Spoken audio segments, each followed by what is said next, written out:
when you are talking to students who are learning advertising, they are in the initial stages of their career, just not advertising, but all the aspects of communication management like public relations, media management, and analytics, and so on and so forth. And we all are part of world's second largest market in terms of internet users. And of course, internet penetration, we are catching up. So I think it's going to be exciting blend of the speaker and the audiences on the other side. So really looking forward to it. And I think stage is all yours. Mekhala, over to you. Thank you so much. A warm welcome. And thank you so much for accepting our invite once again, Aragon. Thank you. Thank you so much, sir, for your kind words. 4, 3, 2, 1. I thought that was my cue. Sorry, Mekhala, did you want to say something? Go. Hello, everybody. It's great to be with you from across half the planet. I think that in itself is a miracle on itself. For those of you out there, I don't know if you ever heard of Whoop and if you can see my phone, but this is my heart rate right now. It says 87. So Dr. Nilesh was really raising the bar there. And as he was talking about, his expectations, my heart rate was steadily going up. Also, Mekhala, thank you for that wonderful introduction.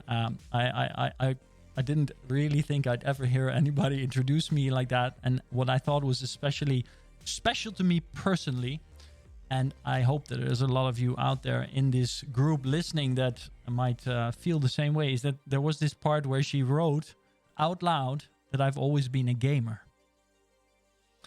I think that there's a whole generation out there of people that have been gaming, especially me. And I remember when I was growing up in the late 80s, early 90s, that, gaming was still frowned upon. The idea of spending your time in another reality, in a game that had no impact on the physical world that we live in today, that seemed like a waste of time. Let that sink in for a moment. Because when I let that sink in, I really get shivers. Because right now, things are very different. At the end of the 90s, and I will never forget this moment in my entire life, I was sitting in my French class in high school. And my teacher suddenly said, I had a really cool teacher. She was a young woman. I had older teachers, and older teachers can be very wise. But the cool thing about the young teacher is that you feel that there's more of a connection sometimes on some topics because they have a better understanding of your world. And in the world we live in today, it is becoming increasingly important to realize that because technological advancement is speeding up at an exponential rate, right? So the differences from generation to generation in how we experience reality are very different and are increasingly bigger. They're already talking not about generations, but sub-generations. But anyway, I'm going off topic, which will happen again, I promise. But my teacher was a very young woman, and she said, I saw this amazing movie this weekend in the cinemas. And I said, what was it? And she said it was called The Matrix. And she said it blew her mind. Now, I was a young kid, and I loved science fiction. I loved fantasy. I loved gaming. My first computer was a Commodore 64, and I figured it all out myself. So obviously, a movie like The Matrix, with something like virtual reality in there, I had to go and see that. And that movie changed my life forever, right? Because the whole idea of us being able to live in a completely new reality, right? I'm not calling it virtual reality. I'm calling it a new reality, another reality. That seemed so incredible to me. And here we are today. The Metaverse. A term that wasn't really well known, even though it was already mentioned in a book back in the 90s called Snow Crash. And later on, there were articles online. I remember reading about the Metaverse in the 2012. It was only until recently, the Zuck, aka Mark Zuckerberg, said to the world, look, we're renaming our company. But the Metaverse, is it like the Matrix? What is it like? What are we going to experience? What is going to happen? Is this all just, another fad? Is it just a marketing term? There's a lot of talk about it around the world. Yesterday, I was on a call with people from Deloitte. And they wanted me to come do a talk. You know, this is one of, well, is it one of the big firms? Anyway, it's a firm everybody knows around the world, right? And they need to know what's going on in tech. And they asking me, a guy who didn't even, forgive me please, Dr. Nilesh, but I didn't even finish my university. I dropped out. I studied history, and then I dropped out because I wanted to make a real difference. You know, I'm not saying that you scientists don't make a real difference. You do, but I'm an impatient person. It was taking too long, and I was spending too much time gaming. So imagine the feeling that I have now when people ask me every day, you know, could you come and talk? Could you come and tell us about this? Could you come and explain? The metaverse, what is it? Let's have a look. If you're over there, if you're at home, and if you're listening to my voice right now, I want you to do me a favor. I want you to close your eyes. Close your eyes. If you close your eyes, Stuti has closed her eyes. Mekla has closed her eyes. Subham has closed his eyes. The doctor has closed his eyes. Here we go. Imagine you're lying in bed. The red and orange glow from the sunrise are peeking through the curtains. You wake up from the haptic feedback vibrations of your health tracker on your wrist. It's amazing because it allows your partner to keep on sleeping at this early time of day. But you're awake. You get up and you sit on the edge of your bed. You put on a pair of glasses and a pleasant voice rings in your head saying, "Good morning, Aragorn." Or if you're called Mekla, "Good morning, Mekla." It's another great day. Your Bluetooth is connected and your battery level is at 58%. Your heart rate variance is 53 today, and you met 94% of your sleep need. You recovered 81%, and you will need to meet a strain level of 12 today to make fitness gains and lose any weight. Your morning workout consists of 1.5 kilometer run and a warm-up with 30 jumping jacks, 30 burpees, 30 climbers, and 12 lunges. Your first meeting today is your marketing team daily at 9 a.m. And a schedule suddenly pops up in your field of view through augmented reality, as it is projected straight into your eye from your glasses. Last night, after you stopped working, you received 5 messages. One is from the management team and marked as important. Do you want me to read it out to you? No, thank you. Remind me after my workout, please. You answer, of course. Subham. Just to let you know, there's an offer in your mailbox for MindLab Pro nootropics. It's 2 for 1 until midnight, and your current supply is about to run out, according to my calculations. How much money is left in my groceries budget? You have 845 euros left for groceries this month. Please order for 6 months of MindLab Pro. Done. You get out of bed and you walk to the bathroom. As you look at the bathroom, suddenly a display pops up and it says that you're running out of razors and water temperature at that point is ready to go at 31 degrees. You go into the shower and you turn the water all the way down to near freezing because you know that that's healthy for you. And the heads-up display of your virtual assistant tells you that your heart rate is dropping by about 20 beats per second. You get out of the shower, you walk over to the living room, and you sit down behind the table. Instead of opening up a laptop or a computer, you press a small little button on a handheld device that you can easily put in your pocket. Suddenly, 3 displays pop up in your field of view through your augmented reality headset, and your desktop is ready to go. Through hand tracking in your glasses, you can simply type or move things on the displays without actually having to go there. When you want to type something, you simply speak out the words and they're written down. Sometimes you might want to still use an actual keyboard, so you have one in the closet, but you have rarely needed to use it recently.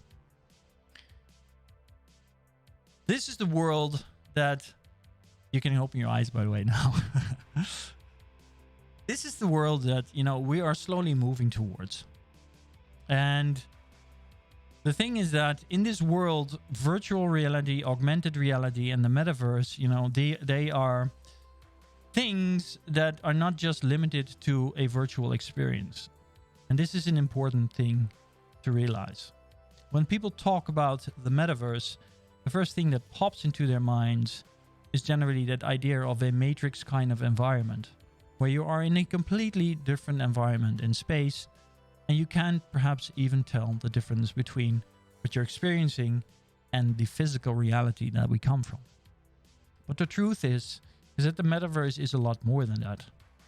Some people say the metaverse is a time, and other people say the metaverse is a move from what we call Web 2.0, which is mostly the way we experience the internet right now through two-dimensional screens, to Web 3.0, where we will experience the web in more three-dimensional ways. I think that's really cutting, or no, what's the expression here? That's really not a true vision of what the metaverse is. I think what we really need to realize is that there is a lot of different technologies that are coming into maturity now. They are coming together. And as they come together, they not only change the way we interact with the physical reality, they add a layer of virtual reality and everything in between. And through that, they will also come together, impact each other, influence each other, and they will create things that we cannot even think of today. So when we go back to the start, and Dr. Nilesh said, you're an expert on metavertising and stuff like that. I have to say, I kind of feel, and I really appreciate that. Thank you so much. But I feel that's very challenging, right? Because if I look at what is happening today, and if I look at the metaverse, the only thing that I really know for sure is that I have absolutely no idea of what's coming. And I think this is important for you to realize as well. It might not be the answer that we're all looking for, because, we're always, as humans, we are grasping for certainty, grasping for security, grasping to know what's coming so that we can be prepared. But let's be realistic. In the Netherlands, we have a little movie where it's a video. You can find it on YouTube, and I wanted to show it, but it's all in Dutch, and I didn't want to go through the hassle, but I'll explain to you guys what's happening there. So what they did is, back in 1998, they went out into the streets with a camera and a microphone, and they asked people, do you have a mobile phone? Do you want a mobile phone? And what do you guys think the answer was? The answer was 9 out of 10 people said, I don't want a mobile phone. I don't need a mobile phone. There was a guy there that said, I don't have a mobile phone. I'm really not that important. And there was a woman who said a mobile phone?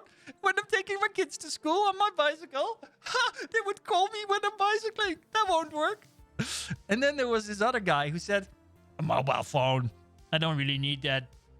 If there's ever a problem, there's always a telephone cell nearby, or a farm with a farmer where I can go. And then there was a student, and the student said, mobile phone? Nah, I just got an answering device. So if people really need to find me, they can leave a message.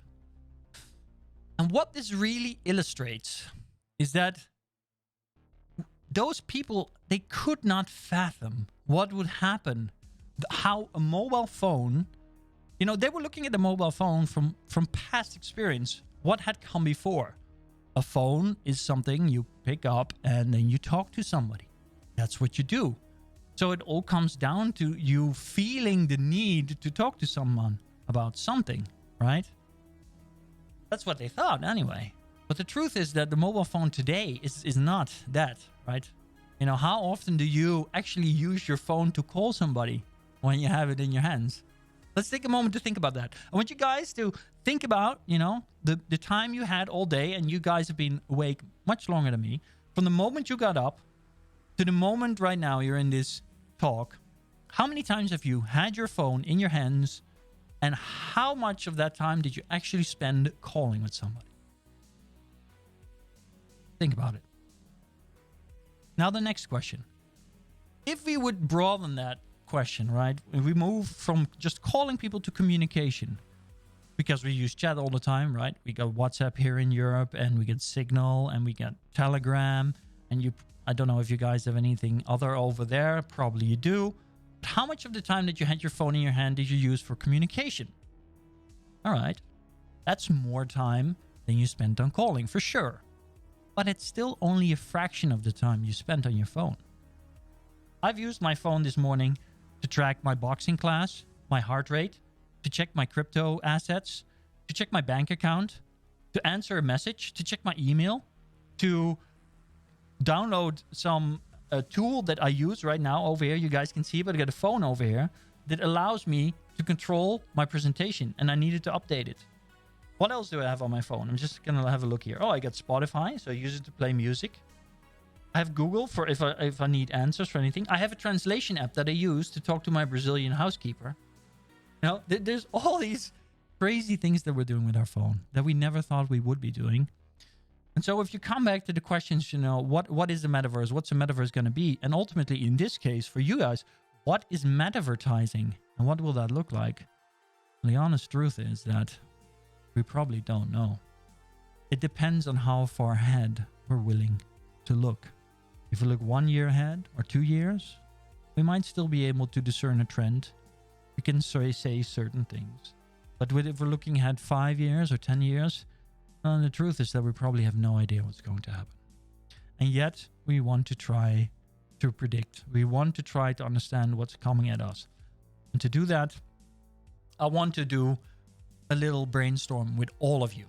I think right now, I can't see because I clicked there. Oh, there's 119 of you listening. So I want you to join me. I'm going to go over to my presentation. And I have a Mentimeter here. And the Mentimeter, the first question is... Oh, did I think? I'm sorry. I see that I slightly overdid it with the scaling. So I'll move it a little bit so you can read it. Luckily, very interactive presentation. Okay, so what tech drives the metaverse? So I want you guys, I'm going to show you a QR link. And guess what? Oh, where is it? Here's the button. Show QR code. Okay, so get your phones out. Hey, there it is again. Your phone. What are we using it for now? We're not calling anybody. We're not chatting. We're using it to be interactive in a talk with somebody from halfway across the world. Incredible. Take out your phone, scan the QR code, or enter and then enter the number 791708880. So I'll leave this up there for a second so that you guys can all do that and we can do this together.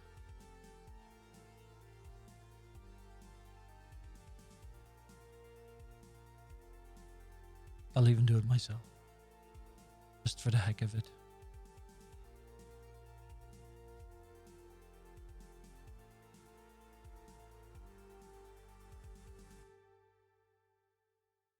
Is it working?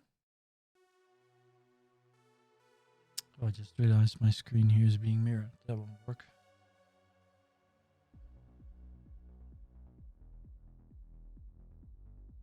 Everybody in? Cool. So, you can answer your put in your answers, and then we'll have a look at the word cloud that's showing up.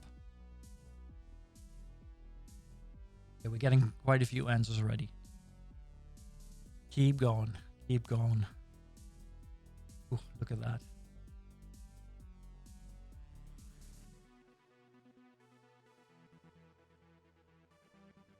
What do we see here? There's some interesting things in there. Keep voting, guys, because I want to see what all of you think. But I see a few things in here. I see virtual reality is popping up quite big.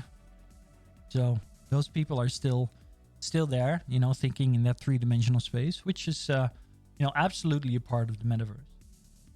You see blockchain. I see AR is becoming bigger, or augmented reality.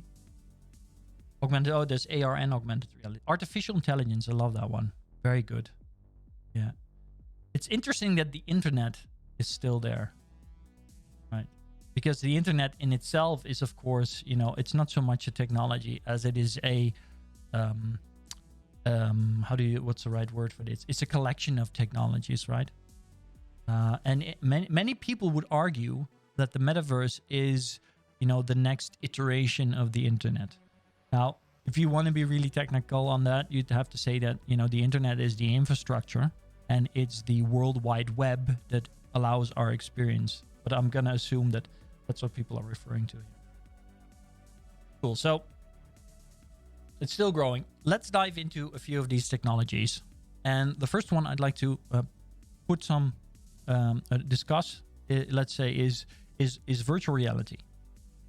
I have virtual reality very consciously separated from augmented reality.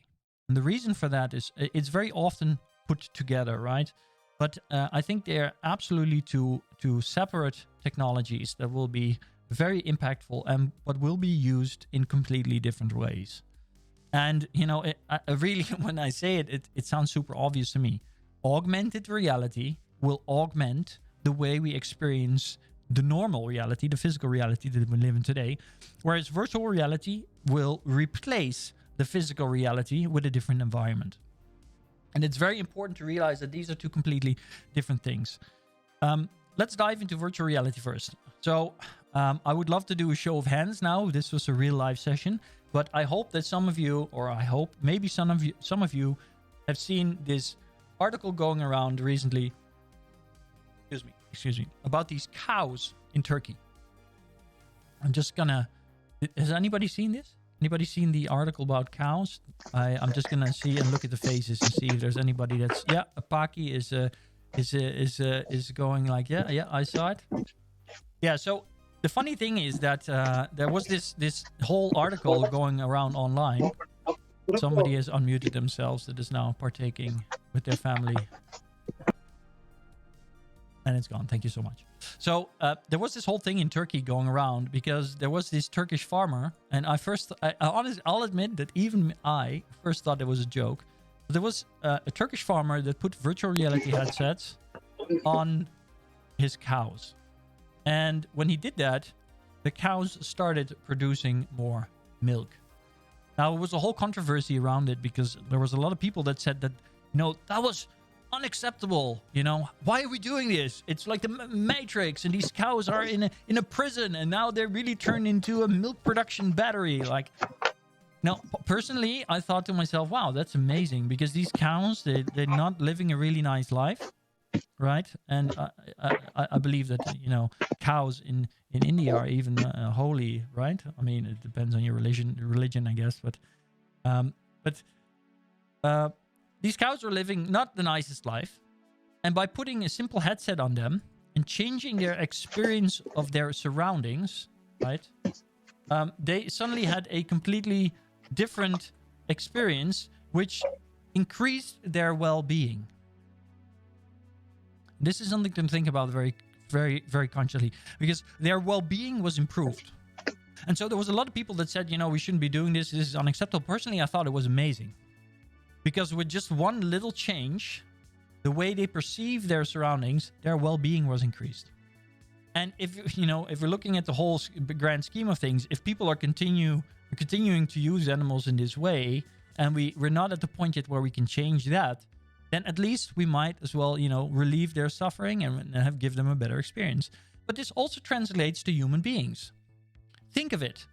I mean, some of you might know better than me, living in the kind of cities that you have in your part of the world. There are cities with millions and millions of people in there. Like Amsterdam. I live in Amsterdam, right? There's only 800,000 people here in Amsterdam. Yet over there's cities where there's millions of people, all basically on top of each other. I bet you that some of these people would really love to go outside. Go into a big open green field, or go walk in the woods outside. experience nature again, but they can't. It's not easy. They'd have to travel very far. There might be cost involved. Now imagine a world where you can be transported to a completely different environment just like that.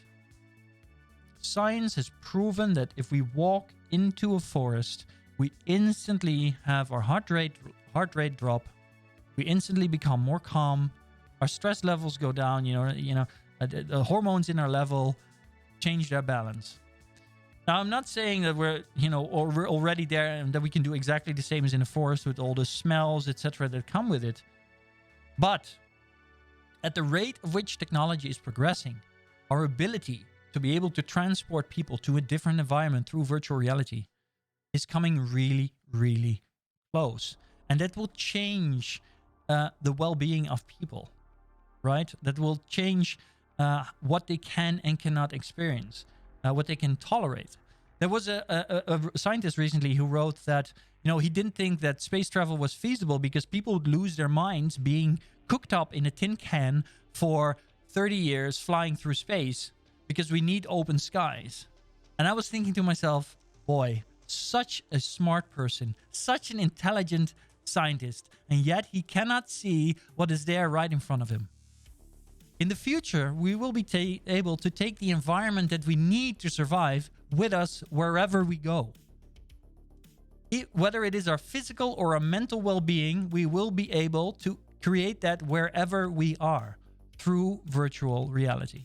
And it will start in the very near future with this.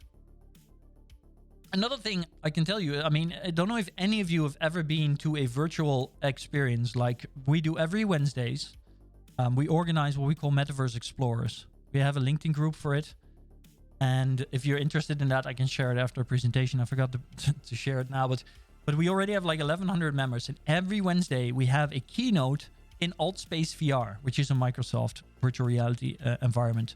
And we're also going to do it in spatial in the future. And I can tell you, if you haven't experienced this ever with a virtual reality headset, I can tell you right now, being there at a keynote is something completely different than looking at the video screen right now. This is nice, right? But being in an actual environment where you can look around, you see other people, it's a totally different experience. You actually feel like you're meeting somebody. And your environment influences your state of mind, right? Right now, some of you are behind your computer. You're not listening to me. You got distracted because your cat jumped on the table, or you're checking your phone because you're broke this month and you don't know if you can buy some food today. That's what students do, or you're probably considering to buy beer. I don't know how it is over there. Now that's gonna happen. But if you're really immersed in an environment and you're in a space, it's much easier to stay focused, to keep your attention. But I also met people in there, people from all over the world, and I was able to shake their hands. In a way, virtual. Right, and it is absolutely a different experience. So that's a very important thing we need to keep in mind. The possibilities that virtual reality offer. And I know that right now a lot of you might be thinking, but who wants the strap? I'm probably gonna go back to myself because we're still looking at the presentation. But a lot of you might be thinking to yourself, why would I want to look at somebody, or why would I want to strap a display to my head? It's heavy, it's uncomfortable. Oh shit. Wrong. Oh. But the truth is that that tech is going really fast. Already 2 years ago, Panasonic introduced VR glasses that look like cyberpunk sunglasses, and just recently, Meta launched glasses that are much smaller, more like ski goggle size. And it's a matter of time. Technology is already out there. If you went to CES this year, the Consumer Electronics in America, they were presenting lenses, right? So contact lenses that had augmented reality in there. There's glasses now, AR glasses, several brands that are being developed that basically project anything in your eyes. So the whole concept of virtual reality that technology is gonna really take off the next few years, and there will be very easily to wear examples like in the story I told you, where you just put on a set of glasses or you put on some contact lenses in the morning, and these contact lenses and glasses will be able to act as augmented reality or as virtual reality. So that's one. Then let's talk about the second one, augmented reality. This, I think, is a massive one because I haven't really talked much about advertising yet, but that's because I really want people to understand what's coming at them, because all of these technologies, they will cross-pollinate, they will do crazy stuff, and hopefully some of you out there, some of the 113 people listening to this right now, you will be the ones to come up with brilliant new ideas to combine these technologies, for advertising or for whatever, perhaps to change, the course of human history, I hope. Now, augmented reality is one that's very interesting for advertising, I think. With our limited idea of what the metaverse will be, I think that's a big one, because augmented reality will be able to show you things at any moment, wherever you are, right? Think of it this way. With our phones, we still need to look at our phones for there to be any kind of, advertising input. So whether we're using an app or we're looking at YouTube or we have a commercial come up. But if we have augmented reality, the moment you step out of the front door in the morning or the moment you get out of bed, it can start, right? Technically, the moment you get up, your augmented reality could tell you as soon as you walk into the kitchen, your favorite brand of milk in the refrigerator is almost gone, but this other brand is on sale this week from your local supermarket. Oh, and by the way, if you want, you don't even have to pick it up. The Gorillas driver is only 8 minutes away. He can have it at your house in 7 minutes. Right? I don't know if you guys have that over there, but over here, and it's been in China, I think, for a long time, I can have my groceries delivered in 10 minutes. It's crazy, right? Now I still have to go to my phone. I have to select a list. But if you have augmented reality, suddenly advertising doesn't just become about, how do we get people to look at our product, but it becomes about timing and knowing what people need. So it will become less about, perhaps, that's at least what I think, it will become less about influencing their decision-making process through advertising, but more about being visible at the right time, at the right place. Because through augmented reality, any brand can be visible at any given time. The only restriction that they will have is that they will need to make sure that they're visible when they're relevant. We know for a fact that if you pop up at the wrong time, just like, I don't know if you guys experienced it, but yesterday I got a call and there was this girl on the phone and she said, hey, my name is Chanel and I called with you last year, which was a lie, blatant lie, because it was a guy. But anyway, she said, and I helped you with your new energy contract and now I'm going to arrange for you a discount. So me being me, I said, oh, you're going to arrange for me a discount? Yeah, I'm gonna hook you up with a new operator or a new energy operator. And I said, oh, are you? Bye. Click. Gone. Wham. And you know why? Because it wasn't the right time for me. I didn't want to be called. I was in a meeting and the whole thing was annoying to me. But in the future, with augmented reality, any brand can pop up at any time, right? Whenever it becomes important for them to be there. And this is something that you really need to realize because it will be essential for advertising. Okay, I'm looking at the time here. This is what always happens. I think that I'm going to be having so much time left over, and then I look at the time and I realize it's going to be not enough at all. So let's move on. We had VR, we had AR. Another important one will be artificial intelligence. Interestingly enough, for those of you out there that like this topic, this week I read that I think it was the CEO of OpenAI. I'm not 100% sure. But he wrote that he thinks that there's already neural networks out there that have achieved a level of consciousness. So I'm not saying that these are at the same level of human beings, right? But these things are already reaching level of consciousness. Now, there are other scientists out there that think that it will never be possible because consciousness is related to the fact that we are living organisms, that we will die, etc. Now, let's just say that, the vote is out on that one. Is that the right expression? But I think that artificial intelligence as we have it today and combined with the increased processing power that we have will play a massive role when it comes to the metaverse. Because as we just already knew, augmented reality will make it possible to advertise at any given moment. But our ability as a brand, so I'm not talking about us as consumers, but our ability as a brand to know when that moment is, will depend on the collection and the combination and the analysis of data at a massive rate, right? At a massive rate, at a very high rate, and it needs to be real time, right? We'll go into that real-time part later, but it's because there's more technologies that play into that. But it needs to be real-time, because the moment I walk into my kitchen in the morning and I look around, you know, the refrigerator might tell me that my milk is gone because it's empty. But if I want to be there to advertise as a brand right there for that milk, you know, that will take really fast processing, right? So because all the data that comes in, my positioning, my refrigerator, it's all hooked up to the internet, what brands I might prefer, what I've bought in the past, you know, whether I've been buying premium brands or cheaper brands, all of that needs to be processed. So artificial reality is going to play, artificial reality. Artificial intelligence is going to play a massive role in the processing of data and the optimization of the interactions that a brand can have with the consumer. Another thing that will play a massive role will be connectivity, data processing, right? We have 5G now, and it's funny because I got another video in the Netherlands where a few years ago they asked people, you know, do you want to go from 4G to 5G? And then people said, why would I need that? I never need that. Why would I need to be able to watch a video on my phone? Look at us today. I mean, if I make it through the month without capping my 10 gigabyte data limit, you know, it's a miracle. It's a miracle, right? So yes, we need 5G. You know, the amount of times that I've been at the customer, well, not really customers anymore, but when in a presentation like this where the internet wasn't properly working, right? Now imagine us all walking around with wireless wearables. I don't know how it is at your place, but in my place, I have over 40 wireless devices, and I had to buy a new router just to keep up with the data connectivity in the house, right?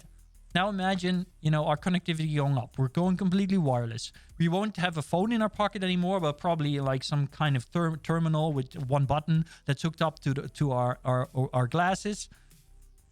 And that's what we're using. And it needs all to be connected, and it all needs to not interfere with each other, right? So the whole 5G, data transmitting technology is another one. Then there is edge computing and load balancing.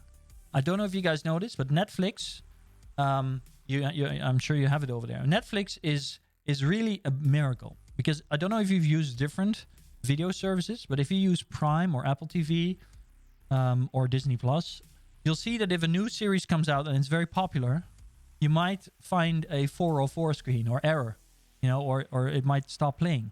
And that's because there might be so many people watching it that simply they can't take the system can't take the strain. But that's never happened on Netflix. And the reason for that is that Netflix has a system where they use edge computing, where they bring the data as close to you as possible. So they are uploading all the data necessary to a server that's super close to you, so that, there might only be 10 people taking the data from that server in your neighborhood at the same time. And therefore, they never go down. But they had to build their own network for that. And that will become increasingly important as the amount of data that we consume, especially if we're going into a three-dimensional world, virtual reality, augmented reality, artificial intelligence, gathering, compiling, analyzing our data, all of that. Another one is human-machine interfacing. And this is another one that I think will be massively important for advertising in the future. So I have a Whoop here. And for those of you that listened to my introduction, you might have already recognized that, because I was talking about HRV, which is basically this machine measures my heart rate at 100 or 1,000 times per second. And it interfaces with my phone real time. So that's how I could show you my heart rate at the start. But it also measures the time between heart rates to see how fast the time between heart rates changes, to measure the state of my autonomous nervous system, which is, one of the best indications of my physical recovery overnight and my physical state. Right now, it's still a wristband, right? And this one goes for a week. It doesn't have a display, because it doesn't need a display, because it's wirelessly connected to my phone, right? So in the future, it will be wireless connected to my augmented reality. Now, this is just a start, right? And there's not millions and millions of people around the world yet that are wearing this. I know some of you might be wearing a fitness tracker that tells you how many steps you made today. To be honest, I don't want to be a dick, but throw that away because it's useless. But the thing is, people are already used to that. And we're going to move forward. we're talking to a company in Utrecht that is developing technology where you might take a pill once a month, but basically you take it and it's in your, once a week, and it's inside of you, transmitting the data, collecting data about your body, about your body temperature, all of that. So we're going to move forward there. Now imagine coming back to, advertisement. It's becoming more and more about timing, about anticipating needs, and about interacting with those needs at the moment that they arise. In my personal opinion, anyway. All this data will also need to be processed, all right? They can process that data from my Whoop, know that I am or am not fit. This Whoop can tell me whether I have COVID. Well, not 100%, but it will give me an indication whether it's likely that I have COVID based on my skin temperature, my heart rate, my performance over the last few days, and my respiratory rate. Because it can measure my respiratory rate. Don't ask me how. I have no idea how that works, but it can measure my respiratory rate.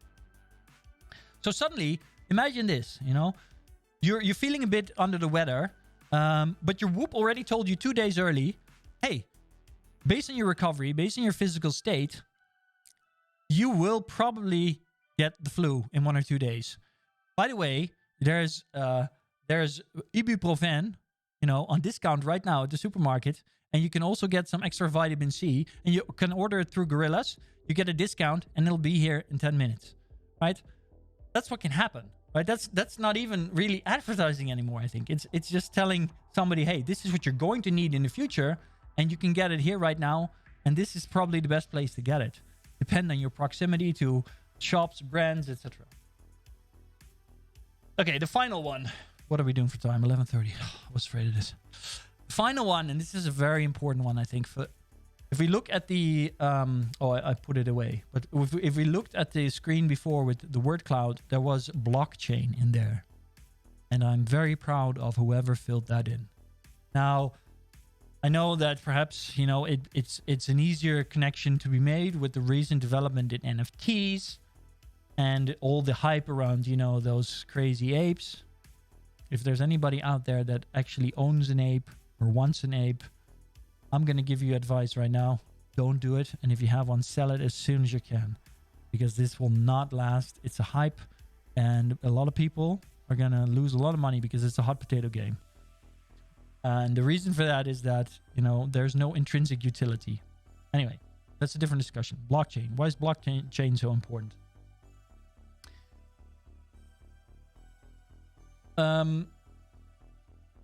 If we look at the recent years, there's been some massive controversies, at least in the Western world, but I'm sure some of this has happened over there, or you guys know about it. There was the thing with Facebook and the elections in the United States, where this company called, and now I'm having a brain freeze. What were they called? They were called something Columbia or something. I don't know. Anyway, they processed data. Cambridge Analytica. Thank you. Yes, that's them. Cambridge Analytica. Yes, Cambridge Analytica. So they got data from Facebook, the artist formerly known as Facebook, now called Meta. And they processed that to get an idea of what people are doing. This was a big thing. There's a whole documentary about it on Netflix. And stuff like that's been happening. And so we as consumers have become very aware of the fact that well, at least when I say we as consumers, I don't think that's entirely correct. I think that everybody in this audience today will be considering these things. Because we are, let's face it, if you look at society, we're somewhere, towards the top of that pyramid when you look at, educational levels, etc. That's just the reality of things. And so we are more aware of these kind of things. I think there are still a lot of people out there that are not so aware of these things, which is the only reason why a company like Facebook/Meta can still exist, because they use data from people, but they also use it in ways that are not really acceptable. And what's happening is that because people like us, people in government, scientists, etc., have become so aware of this, they want to change. And there's no way around that, right? So the future of the metaverse, one massive difference there will be how we deal with data ownership. And when I say data ownership, I mean particularly how the data of you as a consumer is used. And the blockchain is so important there because it offers an opportunity to be in control of that data. So I'm not here today to talk about, my company, your Beam Up Your Open Metaverse, but the platform we're building, Your Open Metaverse, we advertise it as a decentralized metaverse because we're building it on a Solana blockchain. And the whole idea behind that is that ultimately everybody on the platform will be in control of their data. In the metaverse, you will have something like a super profile, and super profile will be saved on a blockchain. And then hopefully in the near future, when there's multi-chain metaverses, you will be able to even take it to other metaverses that are also on top of a blockchain. You will be in control of that profile, right? You will control what data of yours is being or is not being used, is being shared or is not being shared. So this poses, and this is another interesting one for advertising, because this will pose a big challenge to brands, I think, initially. Because they won't be able to collect data on you anymore the way they have done in the past. They won't be able to do it with cookies, right? They won't be able to do it with your Facebook profile, because when you log in, you say, use my Facebook profile. They won't be able to do it in any of the traditional ways that they've been using it on, the web 2.0 up until this point now.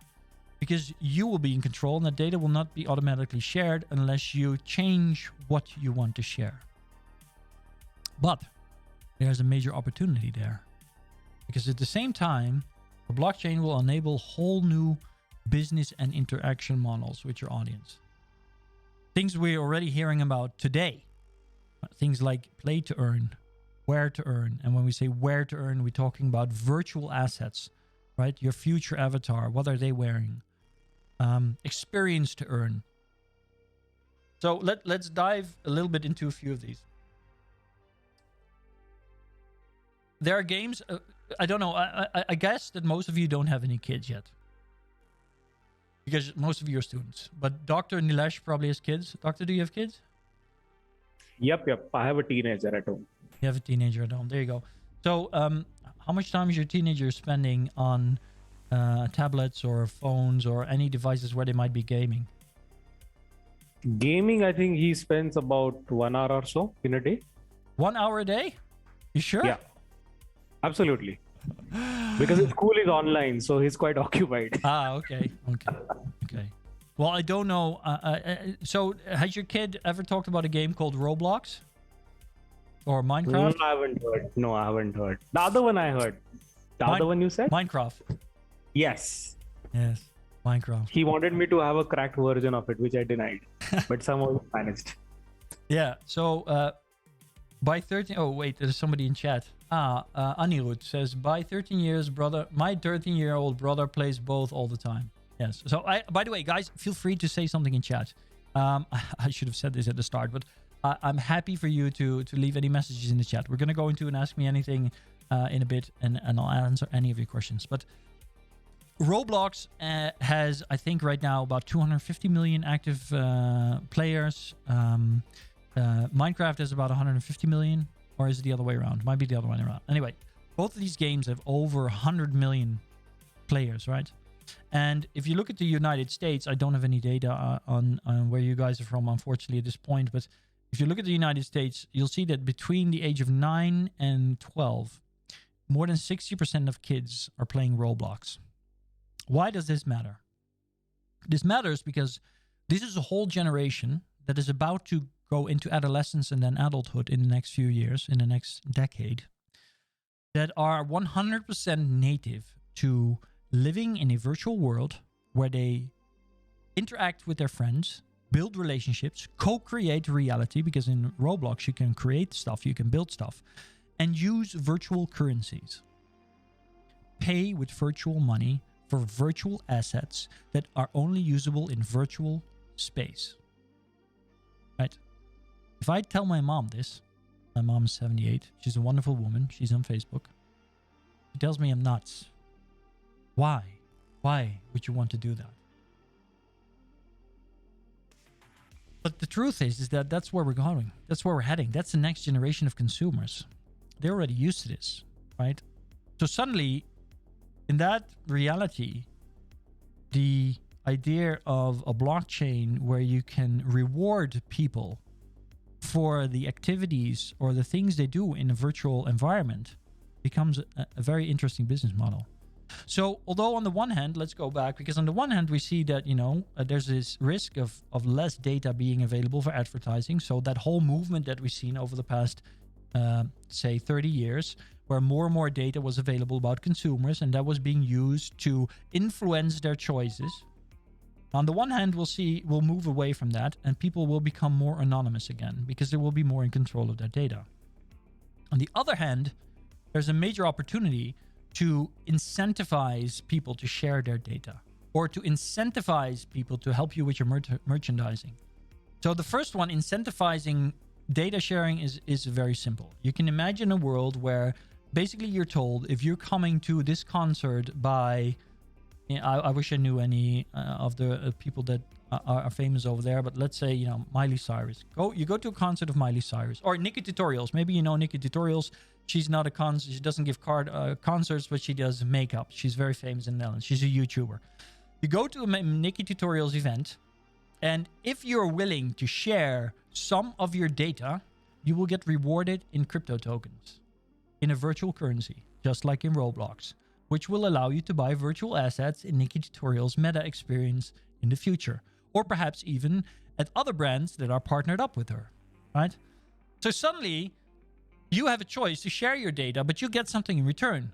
So the company that gets your data will have more interesting, data around their audience. You might even give them, allow them to, send you some advertisements for a week. Just for a week. So you get say you get 5 Nikki Tutorial tokens from her meta experience on the blockchain that you can spend or change into in the different crypto. And in return, for 1 week, they can advertise to you. So whenever you walk into the bathroom in the morning, it shows you, do you want to try out Nikki Tutorials cosmetics? You can buy them here, order them online. The other thing that can happen is that you're where to earn, right? So you get virtual assets that are branded a certain way. And by the way, this is something that's already happening. For those of you that play Apex Legends or Fortnite, or if you don't yourself, maybe your kids do, or your cousins or your nieces, whatever. But you'll see that they already did collaborations with brands. Apex Legends did a collaboration with Market, which is a fashion brand. So they released skins in the game, virtual skins for... that you can use, that was all Market branded. There was a whole collection, right? Now bring in NFTs. Suddenly you can also mint these things. So on a blockchain, rather than in games like Fortnite where you don't actually own the assets because they're intellectual property of the studio behind the game. In the future, you can mint it. Right now, you can mint it. We're working on a collection to mint for our event. And you can buy this virtual asset for your avatar, right? And you can own it and it's yours. But you can get a cashback if you're willing to allow there to be a brand on it, like Nike, right? I'm advertising for Nike right now.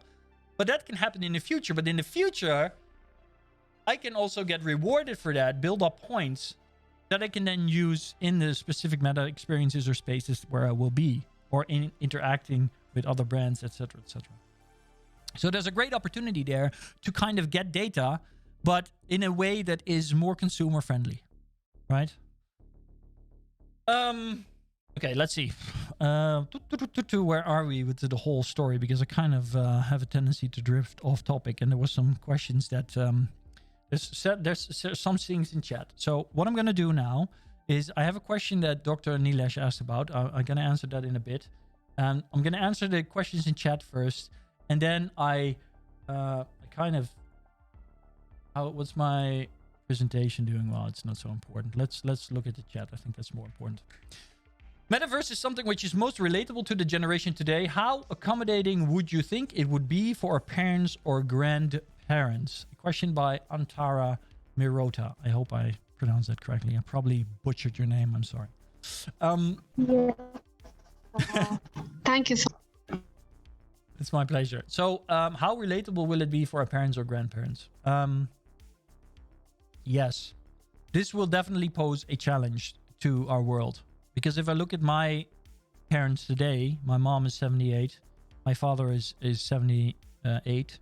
My mom is on Facebook. She has a mobile phone, a smartphone. But my dad has a flip phone from 10 years ago.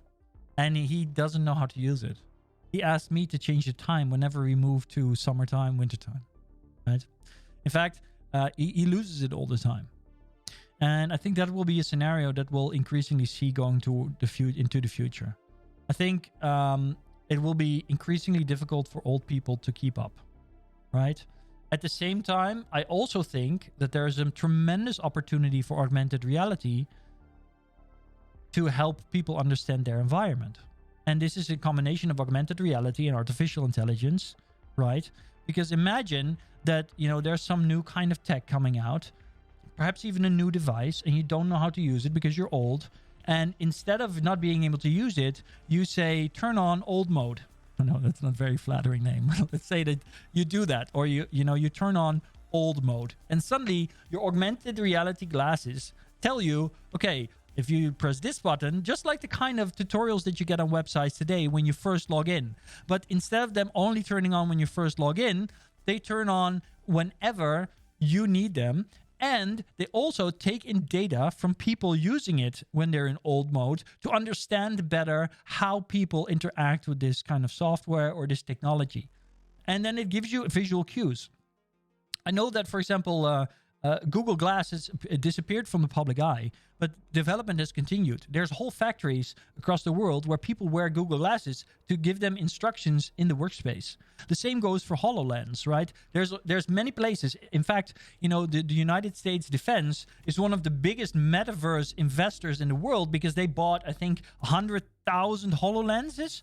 So augmented reality, there's going to be 100,000 soldiers in the United States Army, all uses augmented reality on a daily basis to analyze their environment, to see what they're doing, to get instructions when they're repairing the motor of their Humvee. Sorry. So there's an opportunity there.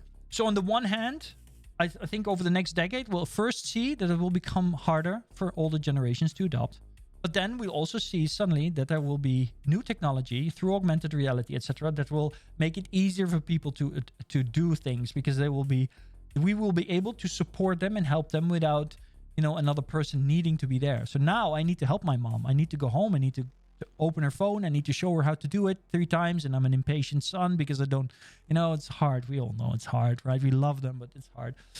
But with augmented reality, they will be supported. So I hope that answers your question. Thank you so much, sir. It did. And I have a follow-up question to this. Yeah. So does it mean that the market capture would remain the same, or is there a chance that it would increase or decrease because of metaverse? When you say market cap, what market cap do you mean? Can you write it in the chat at the bottom, please, your question? Because there's a lot of people that want questions answered, and I want to answer as many as possible, if that's okay with you. Sure. Just write it in chat. I'll get to it. So Valorant advertised for Iceland Masters with banners on the map. Yeah, there you go. That's Annie Ruth. Thank you. Yeah, that's a nice example. Sir, does the outfits offered in Bitmoji? I'm not sure of what your question really is. Sir, I've rewritten the question below that. Okay. The one after the next. Okay, then I'll get to it. Thank you. So does the act of interactive advertisement in the metaverse mean that the ads we encounter will have a higher chance of conversion into sales? Yes. Actually, I should have mentioned that probably at some point. I think that what the metaverse really offers us is a way to interact with consumers based on relevance. And this is something that you see in recent years. If you look at LinkedIn, etc., you'll see that there has already been this rise of realization that content marketing needs to be based on the actual relevance to your final customer, right? So instead of saying, hey, we got this amazing thing, you should try it, we're going like, hey, but what if your life could look different? And what do you think you'd need for that? And then based on that, we say, well, we got something that solves your problem. And that will continue. So adding value, it will become increasingly important to add value when you're advertising. So rather than saying, look, you should really try this, you'll be like, did you know that if you make this one change in your life, you could get ba, ba, ba, ba instead? You could be fitter, you could be healthier, you could be happier, you could be, less thirsty, whatever. And then you get that tip at the right moment. And then after it is a call to action. You can buy Aragorn's milk today, and that will really make you healthy, right? That kind of thing. Sorry. Right, so let's move on. Does the outfits offered in Bitmoji come under brands trying to market themselves in a higher virtual space? Does the outfits offered in Bitmoji come under brands trying to market themselves in a higher virtual space? I'm sorry, I really am, because I'm still not sure. Yeah, can you explain your question? Yes, sir. So basically, you must be familiar about Snapchat. Yeah. And to make the avatars in Snapchat, we use a software called Bitmoji. Yeah, I know. And yes. And a lot of times we get outfits from Nike or Adidas. Yeah. You can find such outfits over there. So does this come under a brand marketing strategy on a virtual space? Yes. Okay. Yes, absolutely. I think so. Yes. And I think I think we're already seeing that a lot of these brands are starting to realize the importance of this. They with the whole metaverse thing, they've suddenly become aware that there's a whole generation of people that are already in this virtual space. I think the fact that this is happening in Bitmoji and in other games is absolute proof of that. Yes. I mean, I think I just saw yesterday that, what brand was it? There's another big brand that announced that they now have a chief metaverse officer, that's simply looking at how they can do these things. So yeah, absolutely. What advertising being around us, even if it's at the right time through the metaverse, will it further lead to advertisement fatigue and lead to irritation towards the X brand and feel like an intrusion? By Ria Bakshi. Okay, so I think that here's a great opportunity, right? Before I did this job, I used to do a lot of social selling training, and a lot of people would tell me, Aragorn, if I post 10 times a day or 2 times a day, they said 2 times a day, so 14 times a week, won't people get super annoyed with me? And I was like, hell no. That's not how it works. And in the metaverse, it will be even more of that. I mean, think about it. If you walk out into the street today, right? There's advertising all around you, probably, if you're in the city. Do you see all of it? Do you experience all of it? Do you get annoyed that you saw Coca-Cola 85 times on your way to work? No, because you didn't even see Coca-Cola 85 times on your way to work. You only get annoyed when advertisement is being pushed at you unavoidably in a moment that you're not interested. For example, when you're watching YouTube and your favorite YouTuber is about to explain your coolest new feature and your coolest new gadget, and suddenly there's a YouTube advertisement going in. It's the thing that I was running away from 10 years ago when I threw my television out of the window, because whenever I watch television, I get 500 commercials right in the moment when the movie was getting exciting, right? What brands need to realize is that is not the way to do it, and it will not be. Now it's still possible. I mean, even YouTube, even Google is doing it, right? On YouTube, if you don't get YouTube Prime or YouTube Premium, I think it is, you still get advertisements. But that will disappear because people will be able to have advertising blend in with your daily experience, which means that it will only pique your interest when it is relevant to you if they do it right. And then it will feel like a seamless experience. Just like right now, we are seamlessly interacting with our favorite influencers. By the way, this is a topic I didn't even touch on yet, but influencers become increasingly incredibly more important. And the thing to realize there is that we will move from just normal influencers as we have them today to virtual influencers. I don't know if you guys have seen Spike from Samsung. His name is Spike, right? I sometimes mess that up. But Samsung launched a virtual influencer 2 weeks ago, and they already did an interview with him to, present their next generation Samsung Galaxy phone, right? The S22 is it, I think? And it was all a virtual influencer. It's a big thing. And this is going to keep happening. It's going to increase happening. We're working at Your Open Metaverse. We're working with a DJ that is having a virtual twin made so that she will be a virtual influencer and a real influencer at the same time, which doesn't just allow her to be at 2 places at the same time, which is also kind of incredible. But there's so many things, because there you can have a direct interaction, right? You could right now, what we're doing with this, for example, is we're going to tokenize her career. That means that her fans, her audience can buy into her career, support her career, and in return, they will get access to VIP, events in the virtual space for, forever. They will have special access to clubs. They get discounts on tickets. They will get virtual assets that mark them as original founder fans, right? All of that stuff. Anyway, I'm going off topic again. Let's see. Hi, Aragorn by Shaktik. Hi, everyone. Love to talk. I wanted to ask you, what would be the impact of the metaverse on people in the workforce? Yeah. Okay. So this is another interesting thing. I mean, this is a very hard one to answer because the votes out on that one. There's so many people talking about this. The thing to realize is that the metaverse and the technologies driving the metaverse, like artificial intelligence, there's also other technologies like robotics, etc. And I think that what we'll see is that there will be increasingly, and of course this will first happen in the Western world, unfortunately, or the Western world. Let's just say that's not a right word anymore, because if we look at, but you know what I mean, okay, right? The countries where the general population is wealthier, technologically more advanced, these will see this first. But ultimately, what I think is what we'll see is that there will be a massive decline in how much people actually need to work. So this might not be in the next 10 years. This might be in the next 20 years, I think. But we'll see a massive decline in how much people actually need to work. And we will have to start thinking about how we're going to spend our lives. There's many conversations around it. There's a lot of scientists out there that actually believe that artificial intelligence will completely change the game. I read my first big blog on that by Tim Burton in 2014. You can go and read it. It's called, it's on waitbutwhy.com, and it's called The Road to Superintelligence.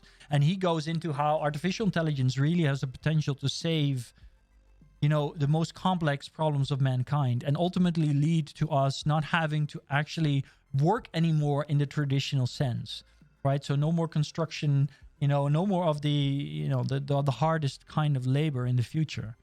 But that will also might mean, a real big challenge to humanity, because, how do we find a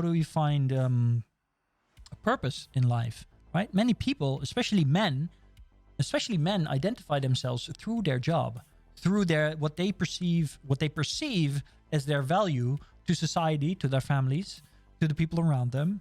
And that will also change, right? And families are going to change. Think about that. My mom doesn't understand that, I have a stronger relationship with many of my friends, some of them living on the other side of the world through gaming that I met over and spent years with, than I have with most of my family members. Now imagine moving into a metaverse where race is no longer an issue. Ethnicity is no longer an issue. Your sex is no longer a thing, right? Because you can be anything and anyone. If I go to Altspace VR, I'm green, or blue or purple with green hair. And the funny thing is that whenever I go there, everybody looks normal. They have normal skin colors. They have normal clothes. And when I first had a chance to make an avatar with purple skin, that was the first thing I did. Now, right now, I'm one of the only ones doing that because I want to go, to the edges of what is possible. But trust me, that's going to become mainstream because there's so many people out there that want to do this. And what have been called nerds and geeks for the last 20, 30 years, those will be leading the charge. They will be the influencers. They will be the thought leaders. They will be driving a whole new generation with new cultures that are not based on your nationality or the country that you live in or where you're from or what your religion was at home, because we can all reinvent that in a virtual environment, and we can in some ways be more individual than ever before and at the same time more equal than ever before. Okay, I'm going off in another of my rants. I'm sorry. Let's see. The rise of NFTs. Wow, there's so many questions. There's been a rise in uncertain user behavior when we speak of the metaverse. Doesn't this restrict the pivotal ways in which brand can interact, and building a strong brand association is thereby a long shot? Wow, this is not a great question. Let me say that. Rajeswar, I hope I pronounced that correctly. Yeah, exactly right. Yeah, so, yes, well, brands will have to, if we look at what we've seen in the last few years, we've seen that there's already increasingly, it's become hard for brands to build a strong brand identity and strong brand connection, right? There's old brands like Coca-Cola and McDonald's, or, stuff like that have that brand connection because they were already there. But for new brands, it's becoming increasingly hard. And what we've seen that there's been the rise of the personal brand. I know it's a horrible term, and everybody's whacking you to death with it. But the truth there is that what we see, what I believe anyway, is that what we've seen is through the rise of the internet and technology, the rise of social media, people feel a disconnection, right? They feel that instinct inside of us that needs other people around, that personal, humane connection. That's something that we've lost in the last 20 years. Because social media and the internet initially weren't able to help us build that, convey that. And that all comes back to that experience of the internet, right? It's two-dimensional, it's chat, you don't have voice modulation, which, by the way, voice modulation is a very, very important. There's body language. I mean, think about it. You can recognize your best friend from 3 miles away just by the way he walks, right? That alone tells you something. And we haven't had that. You know, we couldn't read somebody else's face. We couldn't hear their voice. So we feel disconnected. Toxicity in online gaming is massive because we also feel like there's no, you know, let's be honest, even I can be very toxic in online games because I don't feel there's any repercussions for my behavior. But as we move into the metaverse and that virtual reality becomes an actual reality that we live in and have to deal with every day because all these realities become connected, our friends are there, we will also go into a new age where even in a virtual reality, we are judged and we have to face consequences of our behavior. But we'll also be able to connect more with people. Like I said before, when you go to a virtual reality presentation, you feel like you're there. You feel like you're meeting somebody. And as a result, you can actually build a human connection through our, you know, old school instincts and old school humanity that's inside of us. So the metaverse will also solve issues. Think of mental health problems, for example. Right now in the Netherlands, in Amsterdam, you can't sign up for mental health support because they're completely overwhelmed. But imagine that, for example, in your city, you know, right now there are mental health experts or professionals that don't really have enough work, right? If we can go into a VR space and into a metaverse, we can meet, even despite the distance. And I can have a talk with somebody heart to heart that can listen to me, that can understand me, that can ask me questions, and that can help me with my mental state, my mental health. So there will be an opportunity through the metaverse of load balancing across the globe in terms of, you know, health support, mental health support, that kind of thing. You know, and that's just a start. Okay, we got 15 minutes left, so let's see. What's here? So many questions popped up, I think. The metaverse is being expressed as a time, an era, and not a place. It would be great to have your thoughts on this theory. Look, there's no right or wrong in that way. I think the metaverse can definitely can be perceived as a moment in time. You know, we can perceive it as a new age for humanity, where we have a real opportunity to reconnect with each other and to solve some incredible issues. I mean, you know, it could have a massive impact on the environment, for example, because if we can virtualize half the things that we use on a daily basis, like, you know, our phone and the screens that I'm looking at, we won't need to produce them anymore. So our carbon footprint will go down. You know, that is something that can happen right now. So the metaverse, in that sense, could be this moment in time where we make this pivot in terms of the human condition and our future. On the other hand, you know, like I said, it can help with mental health care.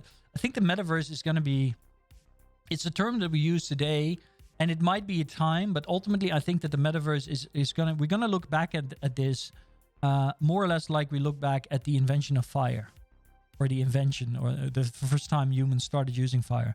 You know, 1,000 years in the future, if we're still here, by the way, I'm not sure on that one, but if we're still here 1,000 years in the future, we might not even remember how it exactly happened. Well, maybe we will, because we'll have technology and it's all backed up and it's all saved, and we can even go back and watch this video and see me rant about stuff that never happened, or, you know, how I was totally right and I became world famous, or universally famous, or metaversally famous.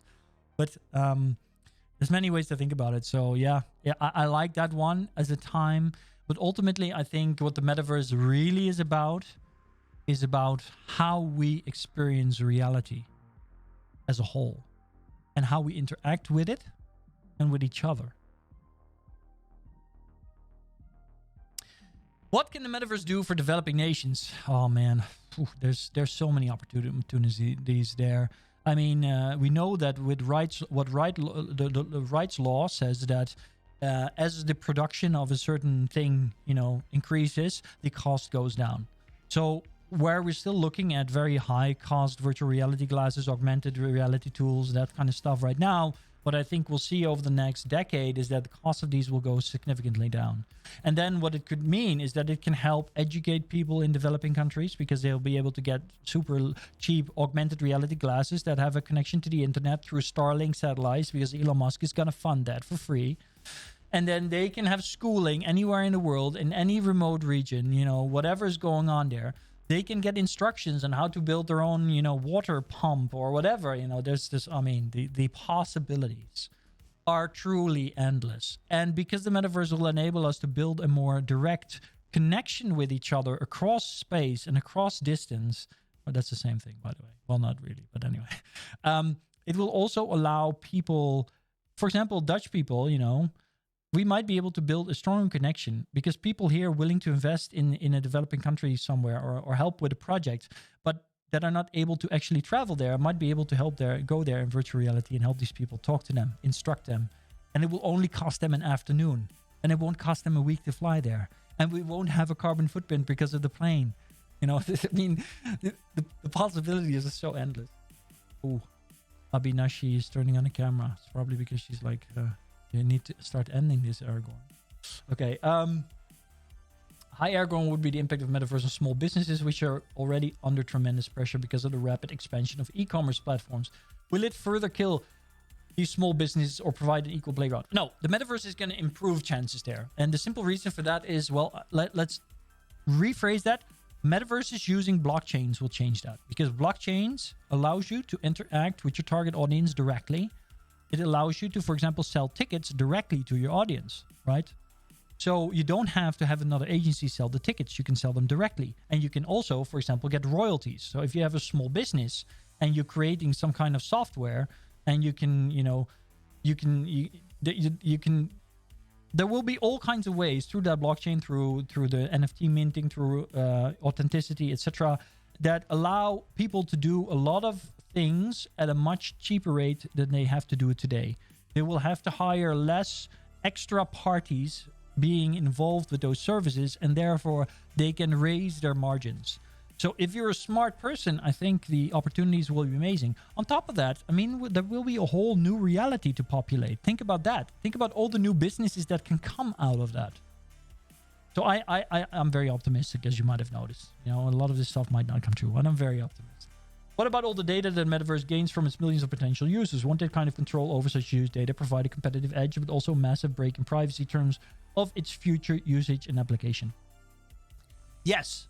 If we're going into a metaverse like the one that Meta wants, and the one that the big tech corporate giants want, yes, that's going to happen. It's going to be a problem. But if we're going into the metaverse that I think will take over, where it's all decentralized, blockchain based, I think that we will have, as a consumer, more control over our privacy than ever before.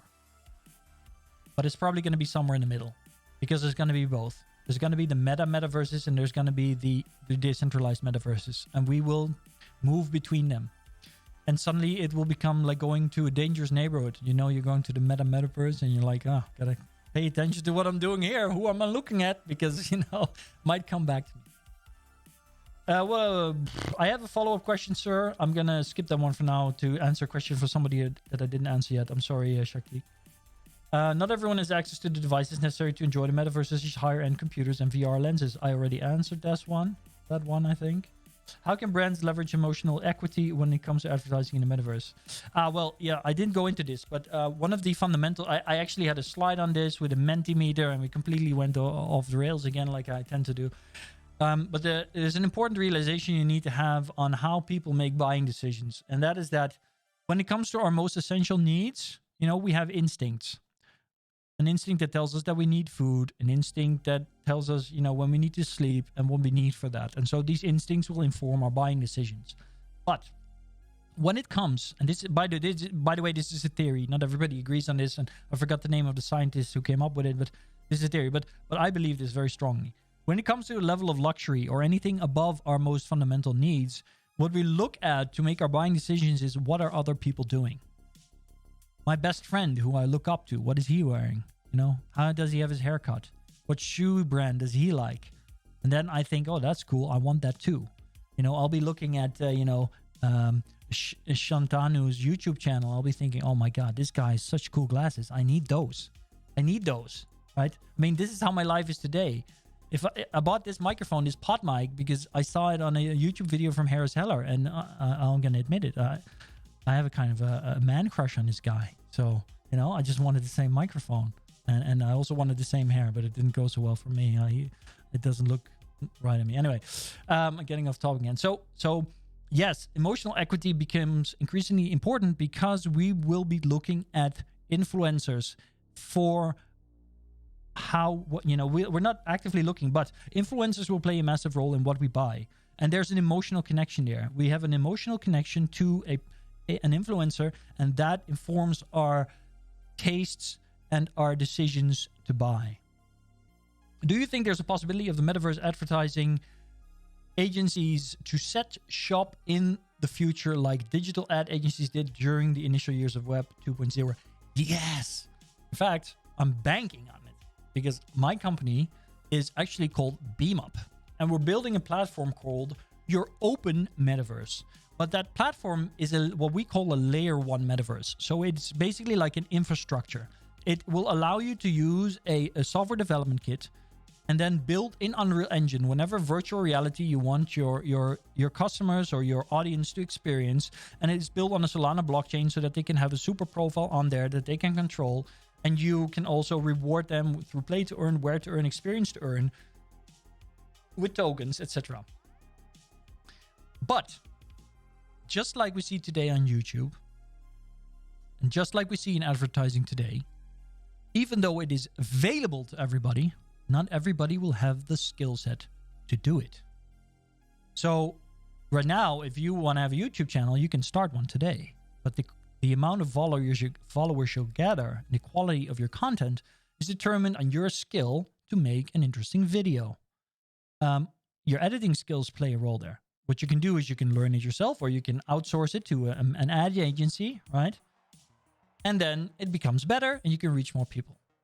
What you'll see now in going forward is that there will be agencies like our company, BeamUp, because basically what we're offering our first clients, our first brands that want to build a meta experience on our metaverse platform, on our infrastructure, is they say, well, we don't know how to make an Unreal Engine environment. We don't know how to build it in a 3D engine. We don't know how to build it on a blockchain.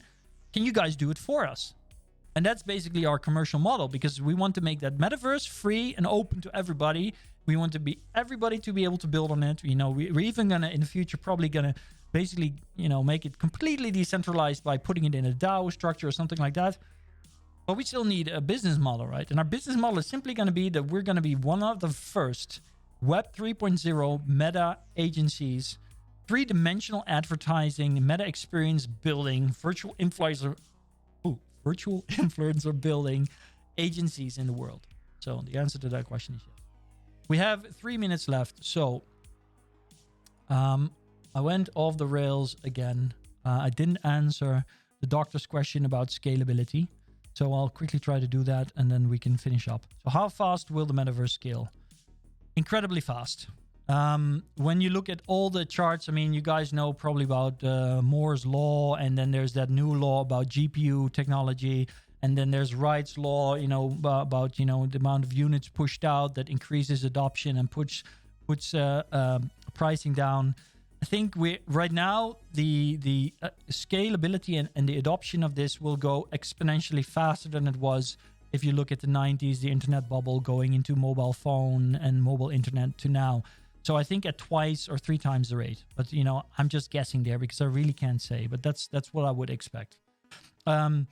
What restrictions are there? Well, for example, there's one restriction right now. We have a problem worldwide with chips.